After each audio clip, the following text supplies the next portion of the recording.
real quick, since we're on the topic of freedom, and will, as far as I'm concerned, always be on the topic of freedom uh, for these Freedom Fridays, I want to get into the Merriam-Webster definition of what freedom stands for.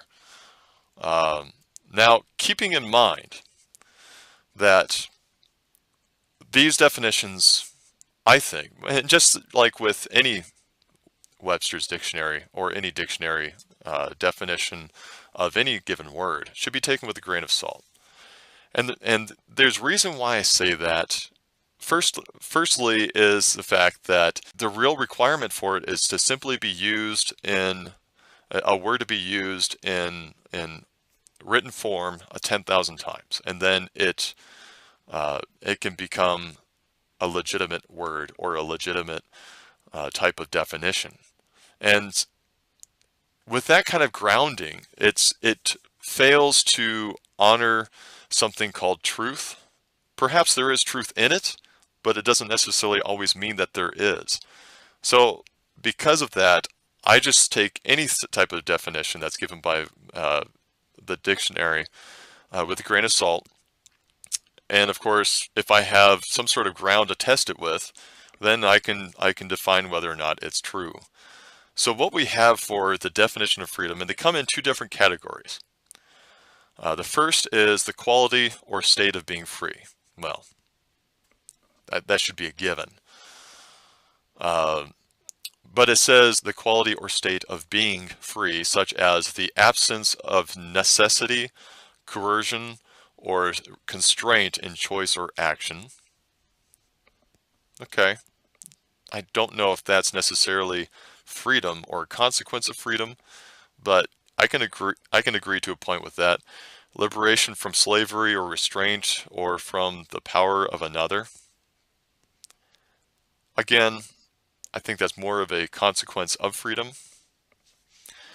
The quality or state of being exempt or released, usually from something onerous. Another definition is ease, facility. What? Really? Now here's where it kind of gets a little ridiculous. The quality of being frank, open, or outspoken.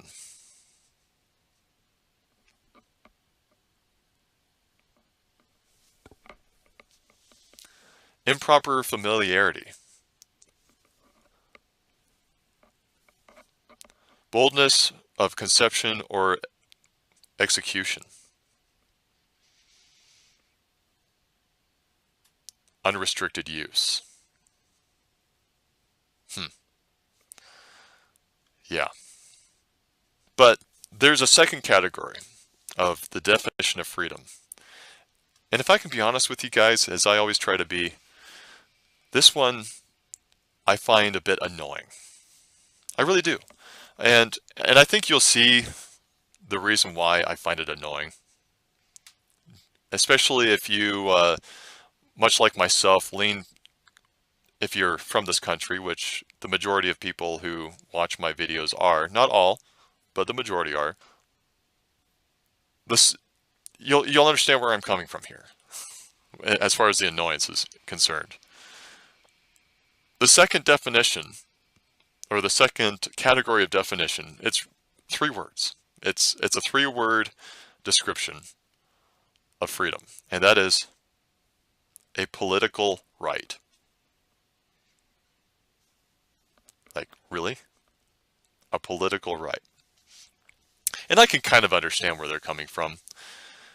And I try to look at everything from a neutral palette, so the reason why I say that I can kind of see where they're coming from when it comes to calling it a political right. And it only works in this way, at least in my opinion, it only works in this way. And that's if one holds the American Constitution as a political thing. But then that begs the question, is the Constitution political? And I have my own thought, and of course, I may not be thinking about it properly, just like I might be thinking about all of these definitions incorrectly, because I'm flawed, I'm fallen, I'm a human being, I'm not perfect. But the way that I look at the Constitution, and this is not to call this a political conversation, because none of my videos I try to make political at all. So the Constitution to me is a foundation.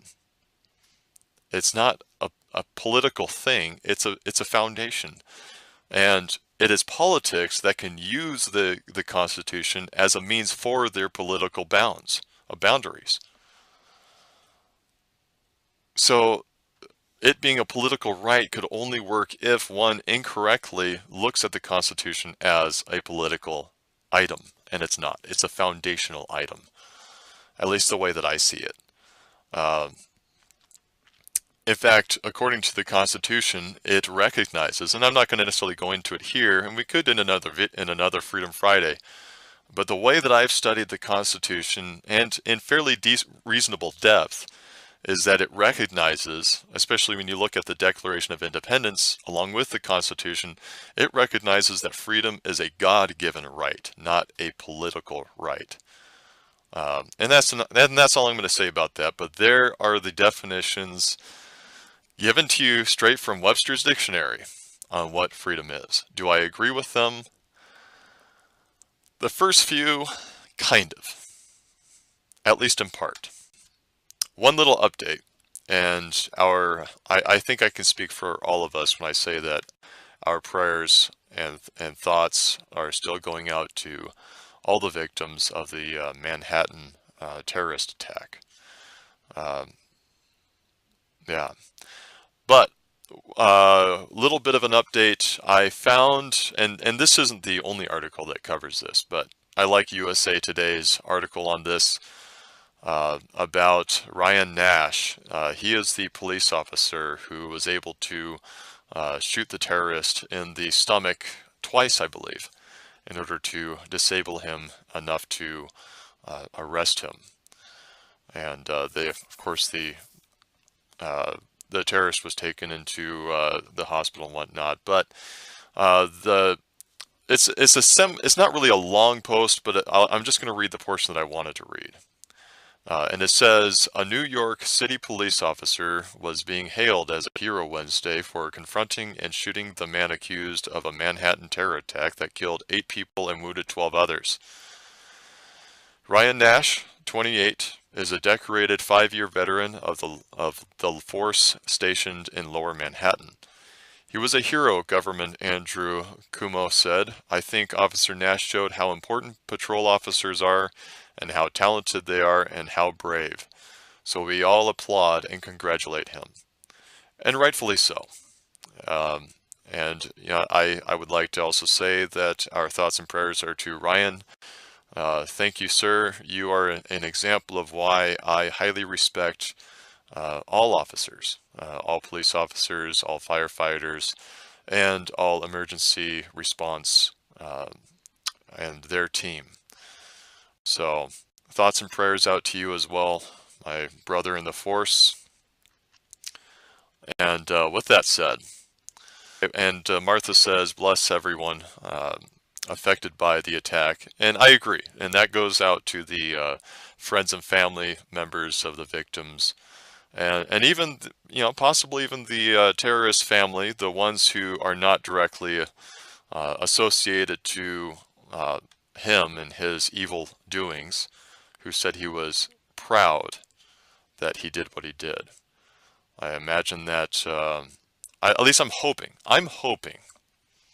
and please do not get me wrong when I say this, because I'm hoping that there are people in his family, because he supposedly brought something like 21 other people with him. So my hope and my prayer is that not all of them view his sort of lifestyle the same way. In fact, I'm hoping that some of them are actually appalled at what he did. And if that's the case, I want to offer my thoughts and prayers to them as well, because, you know, I think that's important. I think it's important. The main event of this will be about 2 brave Marine soldiers and their sacrifices. Shiloh says, thank you for recognizing the brave men and women who serve in and out of the military. Yeah, and they deserve it, Shiloh. They deserve it and more.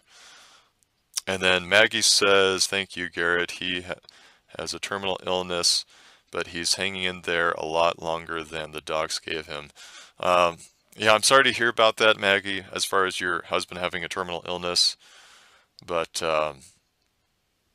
you know, I'm going to have to keep him in my prayers. And I have no doubt in my mind that others will be praying for him as well. He definitely deserves it.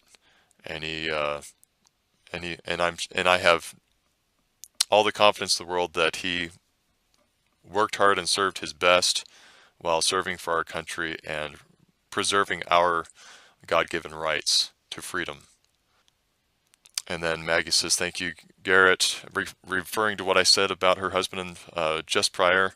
You don't know how much that means. Yes, he did. You know, and I have no doubt. And you're very welcome. I wish I could say more. I really do wish I could say more. And speaking of saying more, in regard to the two brave Marine soldiers, I heard about this, quite a while ago. This event happened in 2008, so it's been 9 years, and I'm sure that many of you have also, if not all of you, have actually heard about this as well. And basically, it's a speech that Lieutenant General John Kelly gave. I think it was back in either 2011 or 2014. I can't remember exactly, but it's such a touching speech, and it's a reminder of how amazing the military really is. Shiloh says, freedom can be defined as being able to choose your responsibility. And I can agree with that. It's at least a part of what freedom stands for is choosing what you're responsible for. And then Jeff says, despite the differences in our opinions, we should be thankful to even be able to talk about freedom. Most of the world can't freely. And I agree with you 100%, Jeff. In fact, that's part of why I wanted to read a speech that Lieutenant General John Kelly gave several years ago. Driving my home. Oh, this is a great question, by the way. Do you think the Constitution should change for modern times? And I'll answer that. I have an interesting answer, I think. And I would imagine that a lot of my friends would probably disagree with me, but then again, a lot of my friends don't hold to the same values that I do in the political spectrum. And again, this isn't a political thing. I'm going to say that, first of all, the Constitution has had modifications done several times. That's why we have amendments, because they were things that the Constitution did not originally cover, and so there needed to be clarification on what the Constitution stood for on certain subject matters. Now, in regard to such amendments and the original Constitution document, should those things be changed? Not unless there is absolute merit for it. Like, let's talk about the First Amendment first. Freedom of speech. Should that be taken away from us? No, not at any time.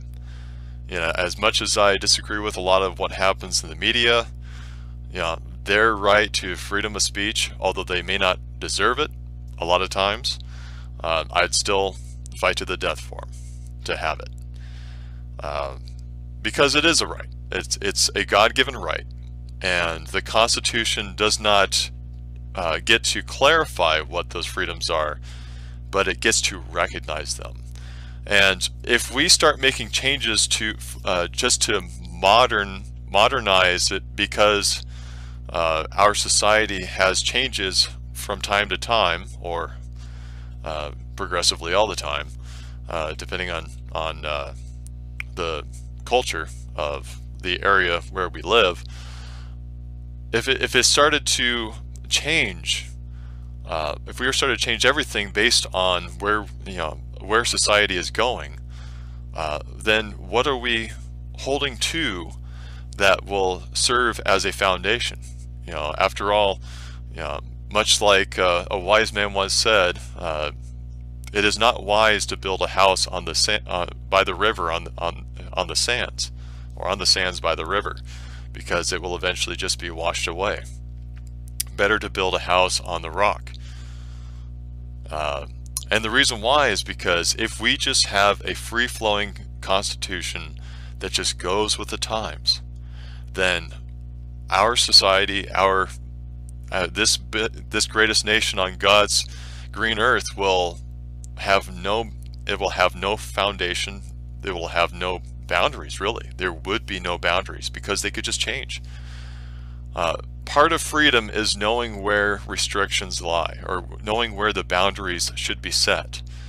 And that means that the Constitution should also rely on certain recognizable foundations, such as the fact that God gave us freedom. So no, I don't think that the Constitution should change for modern times. And if you don't necessarily agree, that's okay. There are a lot of people that would not agree. I would hope that you would agree. And that's not for my sake, but for the country's sake. Because, I'm pro-America. That's, and that's the here and now of it. That's the here and forever about it. So long as I live here, I'm going to be all about what's best for America, not what's best for our conveniences as a society. Because let me tell you something, not all conveniences are beneficial. So, with that said, I want to get into a speech that Lieutenant General John Kelly gave, and this was several years ago. It's touching to the heart. It really is. And it's such a speech that I consider, it reminds me as if I need to be reminded, but it really does remind me and puts things into perspective on how fortunate we are, who are Americans, to live in such a country that recognizes our God-given right to freedom.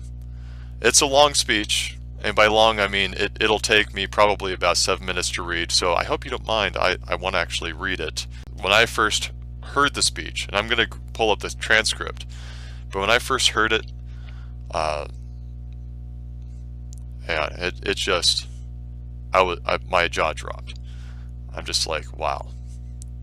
I imagine that most of you have heard this speech, or at least read about it, but and if you haven't, here's a perfect opportunity, because like I said, I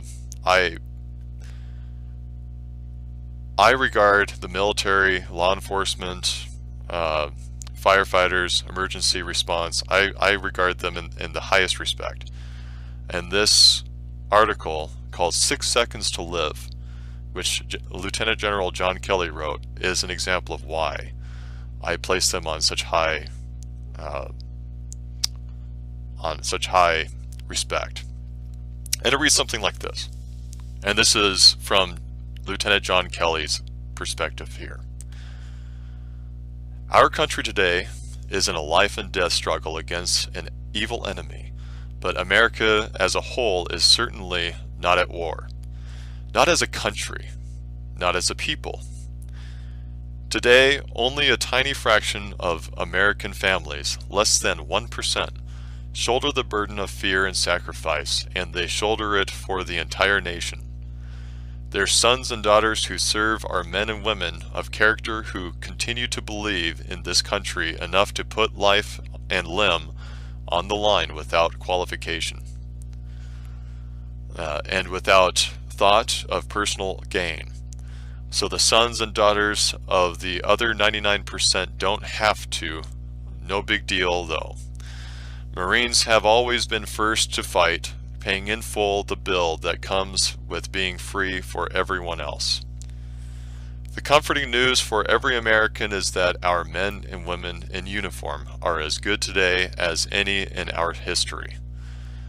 As good as their heroic, underappreciated, and largely abandoned fathers and uncles were in Vietnam, and their grandfathers were in Korea in World War II.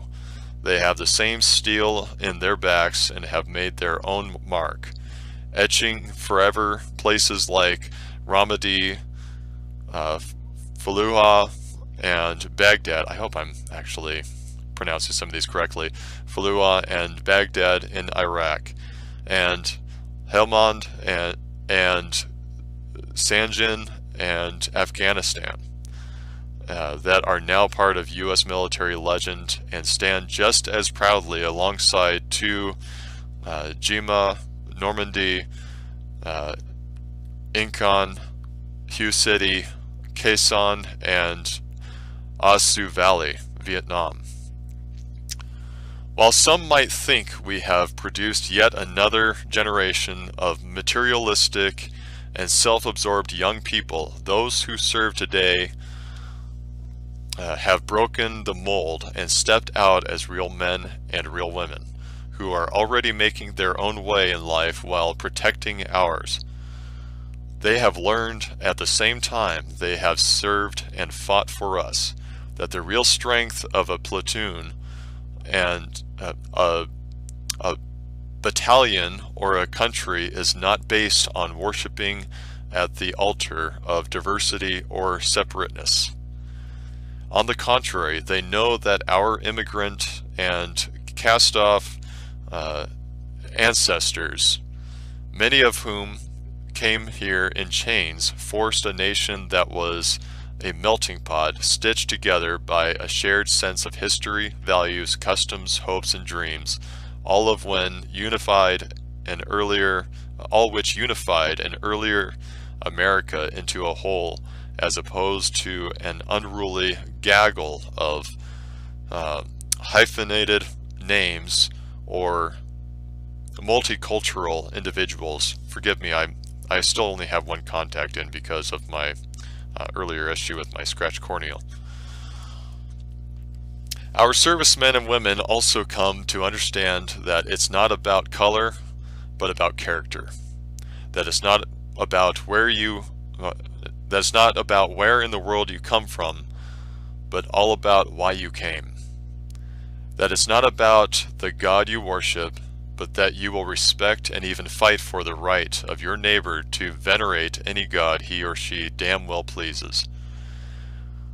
That it's not about individual achievement, but all about achieving together as a people for the common good. That there is an exceptionalism about America, and that we should cherish who we are and why we are extraordinary. Those of us who serve or have served in America's armed forces have a profound understanding of these truths.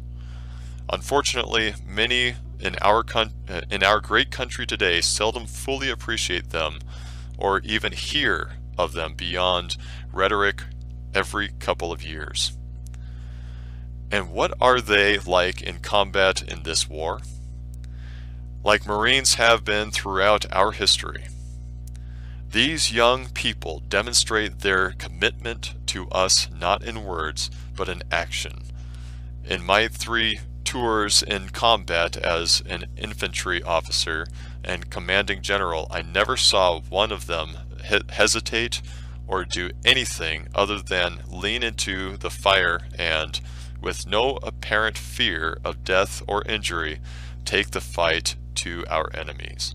As anyone who has ever experienced combat knows, when it starts, when the explosions and tracers are everywhere, and the calls for the corpsman or medic are screamed from the throats of men who know they are dying, when seconds seem like hours and it all becomes slow motion and fast forward at the same time, and the only rational act is to stop, get down, save yourself, they don't. When no one would call them a coward for cowering behind a wall or in a hole, slave to the most basic of all human instincts, survival, none of them do.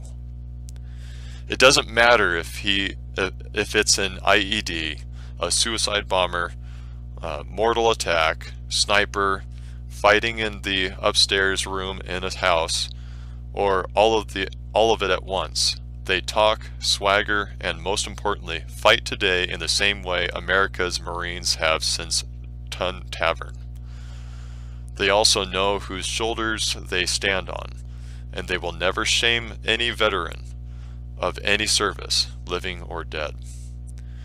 We can also take comfort in the fact that these young Americans are not born killers, but are good and decent young men and women who, for going on 10 years, have performed remarkable acts of bravery and selflessness to a cause they have decided is bigger and more important than themselves. Only a few months ago, they were delivering your paper stocking shelves in the local grocery store, serving Mass on Sunday, or playing hockey, or local ice. Like my own two sons, he says, and one he actually lost himself in combat. Like my own two sons, who are Marines and have fought in Iraq and Afghanistan, they are also the same kids that drove their cars too fast for your liking and played the god-awful music of their generation too loud, but have no doubt they are the finest of their generation. Like those who went before them in uniform, we owe them everything. We owe them our safety. We owe them our prosperity. We owe them our freedom. We owe them our lives. Any one of them could have done something more self-serving with their lives, as the vast majority of their age group elected to do after high school and college. But no, they chose to serve, knowing full well a brutal war was in their future. They did not avoid the most basic and cherished responsibility of a citizen, the defense of country. They welcomed it. They're the very best this country produces and have put every one of us ahead of themselves. All are heroes for simply stepping forward, and we as a people owe a debt we can never fully pay. Just yesterday, 2 were lost. This was back in 2008, as I mentioned earlier. Just yesterday, 2 were lost, and a knock on the door late last night brought their families to their knees in a grief that will never go away. Thousands more have suffered terrible wounds since it all started, but like anyone who loses life or limb while serving others, including our firefighters and law enforcement personnel who on 9/11 were the first casualties of this war, they are not victims. They knew what they were about and were doing what they wanted to do. Indeed, they were in exactly the place they wanted to be among the best men and women America produces. The chattering class and all those who doubt America's intentions and resolve endeavor to make them and their families out to be victims, but they are wrong. We who have served and are serving refuse their sympathy. I have a story I wish to relate about the kind of people they are, about the steel in their backs and the kind of dedication they bring to our country. When I was the commander of all U.S. and Iraqi forces on April 22nd, 2008, and this is Lieutenant General John Kelly again. On April 22nd, 2008, 2 Marine Infantry battalions were switching out in Ramadi. One battalion was in the closing days of its deployment. The other was just starting its 7-month combat tour. 2 Marines, Corporal Jonathan Yale and Lance Corporal Jordan Herder, 22 and 20 respectively, 1 from each battalion, were assuming the watch at the entrance gate of an outpost that contained a makeshift barracks housing 50 Marines. The same ramshackle building was also home to 100 Iraqi police, our allies in the fight against terrorists in Ramadi, known at the time as the most dangerous city on earth and owned by Al-Qaeda. Yale was a dirt-poor, mixed-race kid from Virginia with a wife, a mother, and a sister who all lived with him and he supported. He did this on a yearly salary of less than $23,000. And actually in one transcript it said only $13,000, if you can believe it. Herder, on the other hand, was a middle-class white kid from Long Island. They were from two completely different worlds. Had they not joined the Marines, they would never have met each other, or understood that multiple Americans exist simultaneously, depending on one's race, ethnicity, religious affiliation, education level, economic status, or where you might have been born. But they were Marines, combat Marines, forged in the same crucible. And because of this bond, they were brothers as close or closer than if they were born of the same woman. The mission orders they received from their sergeant squad leader, I'm sure, went something like this. Okay, take charge of this post and let no unauthorized personnel or vehicle pass. You clear? I'm also sure Yale and Herder rolled their eyes and said, in unison, something like, "Yes, Sergeant," with just enough attitude that made the point, without saying the words, "No kidding, sweetheart, we know what we're doing." They then relieved the two other Marines on watch and took up their post at the entry control point of Joint Security Station Nazar in the Sofia section of Ramadi, Al-Anbar, Iraq. A few minutes later, a large blue truck turned down the alleyway, perhaps 60 to 70 yards in length, and sped its way through the serpentine concrete jersey walls. The truck stopped just short of where the two were posted and detonated, killing them both. 24 brick masonry houses were damaged or destroyed. A mosque 100 yards away collapsed. The truck's engine came to rest 20 yards away, knocking down most of the house down before it stopped. Our explosive experts reckoned the blast was caused by 2,000 pounds of explosives. Because these two young infantrymen didn't have it in their DNA to run from danger, they saved 150 of their Iraqi and American brothers in arms. When I read the situation report a few hours after it happened, I called the regimental commander for details.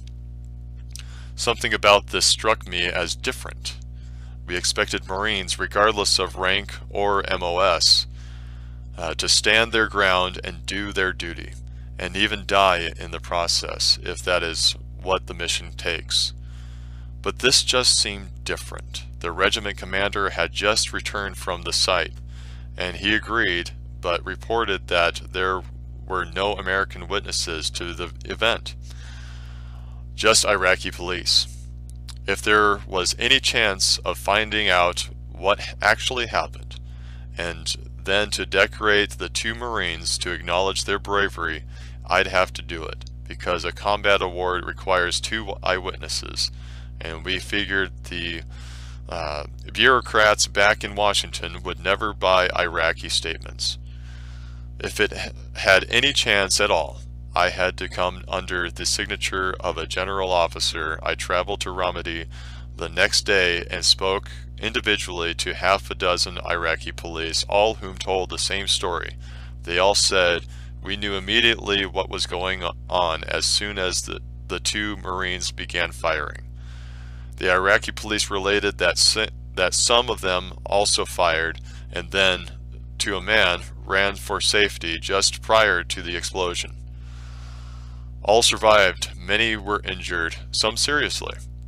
One of the Iraqis elaborated, and with tears welling up said, they'd run like any normal man would to save his life.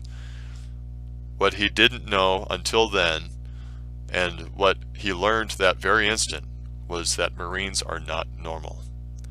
Choking past the emotion, he said, "Sir, in the name of God, no sane man would have stood there and done what they did.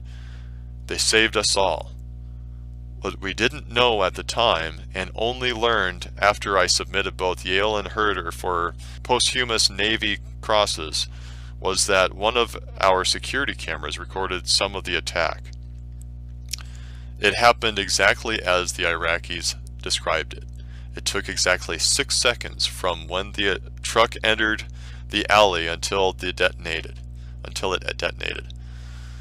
You can watch the last 6 seconds of their young lives. I suppose it took about a second for the two Marines to separately come to the same conclusion about what was going on once the truck came into their view at the far end of the alley. No time to talk it over, or call Sergeant to ask what they should do. Only enough time to take half an instant and think about what the sergeant told them to do only a few minutes before. Let no unauthorized personnel or vehicles pass. It took maybe another 2 seconds for them to present their weapons, take aim, and open up. By this time, the truck was halfway through the barriers and gaining speed. Here, the recording shows a number of Iraqi police, some of whom fired their AKs, now scattering like the normal and rational men they were, some running right past the Marines, who had 3 seconds left to live. For about 2 seconds more, the recording shows the Marines firing their weapons non-stop. The truck's windshield explodes into shards of glass as their rounds take it apart and tear into the body of the son of a you-know-what, trying to get past them to kill their brothers, Americans and Iraqi. Bedded down in the barracks, totally unaware of their lives at the moment, depending entirely on two.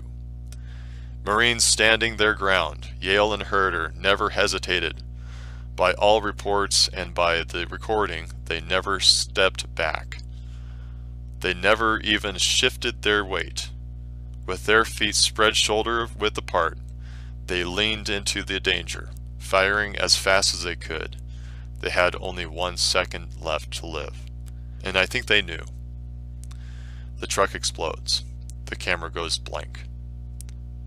2 young men go to their God. 6 seconds. Not enough time to think about their families, their country, their flag, or about their lives or their deaths, but more than enough time for 2 very brave young men to do their duty. Those are the kind of people who are on watch all over the world tonight for you, and as amazing as this selfless act of sacrifice may seem, it is the norm. 6 seconds to live. It's and that all of that to save the lives of 150. Had they moved away from their post, all of them, presumably, would have been killed. Driving My Home says, glad he's the chief of staff. I agree. I completely agree with that. Shiloh says, God bless those willing to protect our freedom. Absolutely. Shiloh says, integrity, courage, and honor. I could use more of all that. And believe me, I'm the biggest example of needing all 3 of those things. Biggest of them all. Maggie says, I wish this speech was spoken or read aloud in schools. The young people need to hear this. And you're right. And hopefully some of them, if they have the patience to stick all the way through this live stream, they might actually be able to hear it. They might. But you're absolutely correct. And there are plenty of speeches which I've collected over the years that should be going into those public schools as well. And yeah, if there's ever anyone who ever wonders why I look so highly upon military as well as local enforcement, that's why. That's exactly why. That is why I will walk up to an officer or a firefighter or an EMT and I will shake their hand and thank them for their service, because I know darn well that they're putting their lives out in the line every single day so I can walk down the street a little bit safer.